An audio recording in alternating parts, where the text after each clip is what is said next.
Today's Bible reading is 1 John chapter 4 and Daniel chapters 5 and 6. 1 John chapter 4. Dear friends, do not believe every spirit, but test the spirits to see whether they are from God, because many false prophets have gone out into the world. This is how you can recognize the Spirit of God. Every spirit that acknowledges that Jesus Christ has come in the flesh is from God, but every spirit that does not acknowledge Jesus is not from God. This is the spirit of the Antichrist, which you have heard is coming, and even now is already in the world. You, dear children, are from God and have overcome them, because the one who is in you is greater than the one who is in the world. They are from the world, and therefore speak from the viewpoint of the world, and the world listens to them. We are from God, and whoever knows God listens to us, but whoever is not from God does not listen to us. This is how we recognize the spirit of truth and the spirit of falsehood. Dear friends, let us love one another, for love comes from God. Everyone who loves has been born of God and knows God. Whoever does not love does not know God, because God is love. This is how God showed his love among us. He sent his one and only Son into the world, that we might live through him. This is love, not that we loved God, but that he loved us and sent his Son as an atoning sacrifice for our sins. Dear friends, since God so loved us, we ought also to love one another. No one has ever seen God, but if we love one another, God lives in us, and his love is made complete in us. This is how we know that we live in him and he in us. He has given us of his Spirit, and we have seen and testify that the Father has sent his Son to be the Savior of the world. If anyone acknowledges that Jesus is the Son of God, God lives in them, and they in God. And so we know and rely on the love God has for us. God is love. Whoever lives in love lives in God, and God in them. This is how love is made complete among us, so that we will have confidence on the day of judgment.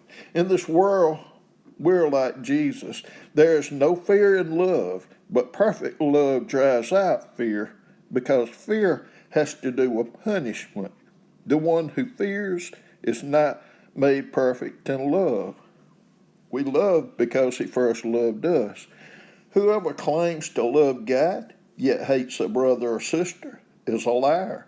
For whoever does not love their brother and sister, whom they have seen, cannot love God, whom they have not seen. And he has given us this command: anyone who loves God must also love their brother and sister. Daniel chapter 5. King Belshazzar gave a great banquet for 1,000 of his nobles, and drank wine with them.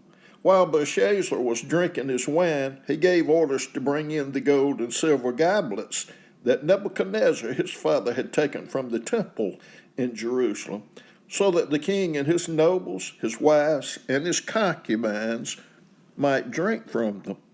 So they brought in the gold goblets that had been taken from the temple of God in Jerusalem, and the king and his nobles, his wives, and his concubines drank from them. As they drank the wine, they praised the gods of gold and silver, of bronze, iron, wood, and stone. Suddenly the fingers of a human hand appeared and wrote on the plaster of the wall near the lampstand in the royal palace. The king watched the hand as it wrote. His face turned pale, and he was so frightened that his legs became weak and his knees were knocking. The king summoned the enchanters, astrologers, and diviners. Then he said to these wise men of Babylon, whoever reads this writing and tells me what it means will be clothed in purple and have a gold chain placed around his neck, and he will be made the third highest ruler in the kingdom. Then all the king's wise men came in, but they could not read the writing or tell the king what it meant. So King Belshazzar became even more terrified, and his face grew more pale. His nobles were baffled. The queen, hearing the voice of the king and his nobles, came into the banquet hall. "May the king live forever," she said. "Don't be alarmed. Don't look so pale. There is a man in your kingdom who has the spirit of the holy gods in him. In the time of your father, he was found to have insight and intelligence and wisdom like that of the gods. Your father, King Nebuchadnezzar, appointed him chief of the magicians, enchanters, astrologers, and diviners. He did this because Daniel, whom the king called Belteshazzar, was found to have a keen mind and knowledge and understanding, and also the ability to interpret dreams, explain riddles, and solve difficult problems. Call for Daniel, and he will tell you what the writing means." So Daniel was brought before the king, and the king said to him, "Are you Daniel, one of the exiles my father the king brought from Judah? I have heard that the spirit of the gods is in you, and that you have insight, intelligence, and outstanding wisdom. The wise men and enchanters were brought before me to read this writing and tell me what it means, but they could not explain it. Now I have heard that you are able to give interpretations and to solve difficult problems. If you can read this writing and tell me what it means, you will be clothed in purple and have a gold chain placed around your neck, and you will be made the third highest ruler in the kingdom." Then Daniel answered the king, "You may keep your gifts for yourself and give your rewards to someone else. Nevertheless, I will read the writing for the king and tell him what it means. Your Majesty, the Most High God gave your father Nebuchadnezzar sovereignty and greatness and glory and splendor. Because of the high position he gave him, all the nations and peoples of every language dreaded and feared him. Those the king wanted put to death, he put to death. Those he wanted to spare, he spared. Those he wanted to promote, he promoted. And those he wanted to humble, he humbled. But when his heart became arrogant and hardened with pride, he was deposed from his royal throne and stripped of his glory. He was driven away from the people and given the mind of an animal. He lived with the wild donkeys and ate grass like the ox, and his body was drenched with the dew of heaven until he acknowledged that the Most High God is sovereign over all kingdoms on earth and sets over them anyone he wishes. But you, Belshazzar, his son, have not humbled yourself, though you knew all this. Instead, you have set yourself up against the Lord of heaven. You had the goblets from his temple brought to you, and you and your nobles, your wives, and your concubines drank wine from them. You praised the gods of silver and gold, of bronze, iron, wood, and stone, which cannot see or hear or understand. But you did not honor God, who holds in his hand your life and all your ways. Therefore, he sent the hand that wrote the inscription. This is the inscription that was written: Mene, Mene, Tekel, Parson. Here's what these words mean. Mene, God has numbered the days of your reign and brought it to an end. Tekel, you have been weighed on the scales and found wanting. Perez, your kingdom is divided and given to the Medes and Persians. Then at Belshazzar's command, Daniel was clothed in purple, a gold chain was placed around his neck, and he was proclaimed the third highest ruler in the kingdom. That very night, Belshazzar, king of the Babylonians, was slain, and Darius the Mede took over the kingdom at the age of 62. Daniel chapter 6. It pleased Darius to appoint 120 satraps to rule throughout the kingdom, with 3 administrators over them, one of whom was Daniel. The satraps were made accountable to them so that the king might not suffer loss. Now Daniel so distinguished himself among the administrators and the satraps by his exceptional qualities that the king planned to set him over the whole kingdom. At this, the administrators and the satraps tried to find grounds for charges against Daniel in his conduct of government affairs, but they were unable to do so. They could find no corruption in him, because he was trustworthy and neither corrupt nor negligent. Finally, these men said, "We will never find any basis for charges against this man Daniel unless it has something to do with the law of his God." So these administrators and satraps went as a group to the king and said, "May King Darius live forever.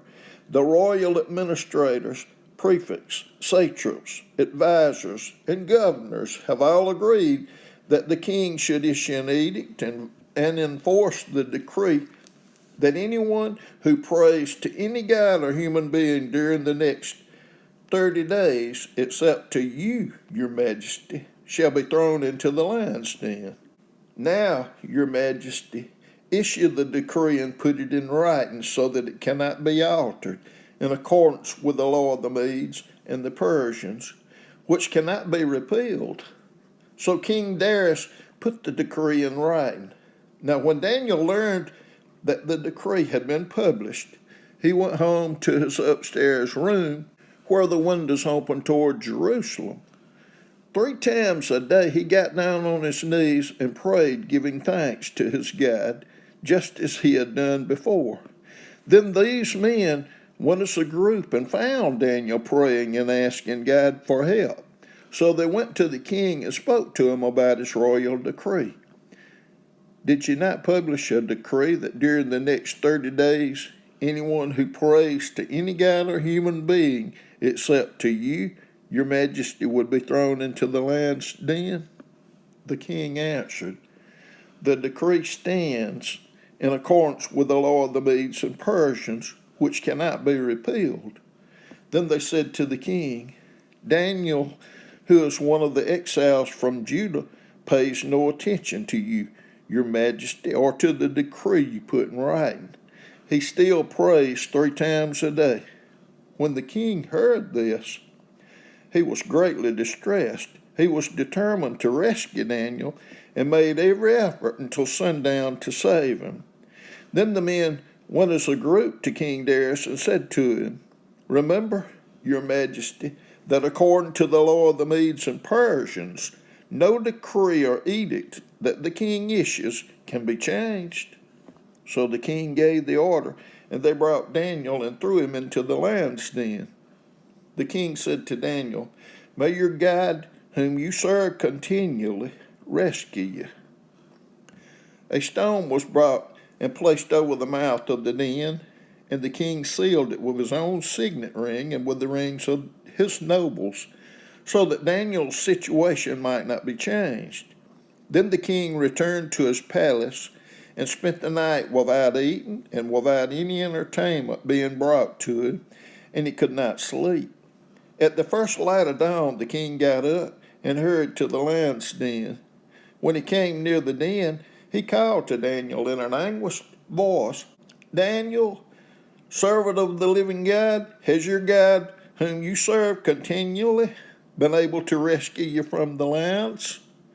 Daniel answered, "May the king live forever.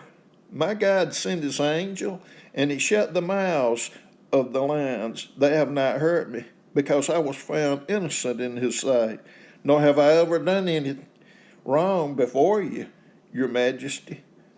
The king was overjoyed and gave orders to lift Daniel out of the den. And when Daniel was lifted from the den, no wound was found on him, because he had trusted in his God. At the king's command, the men who had falsely accused Daniel were brought in and thrown into the lion's den, along with their wives and children. And before they reached the floor of the den, the lions overpowered them and crushed all their bones. Then King Darius wrote to all the nations and peoples of every language in all the earth, May you prosper greatly. I issue a decree that in every part of my kingdom people must fear and reverence the God of Daniel. For he is the living God, and he endures forever. His kingdom will not be destroyed, his dominion will never end. He rescues and he saves, he performs signs and wonders in the heavens and on the earth. He has rescued Daniel from the power of the lions. So Daniel prospered during the reign of Darius and the reign of Cyrus the Persian.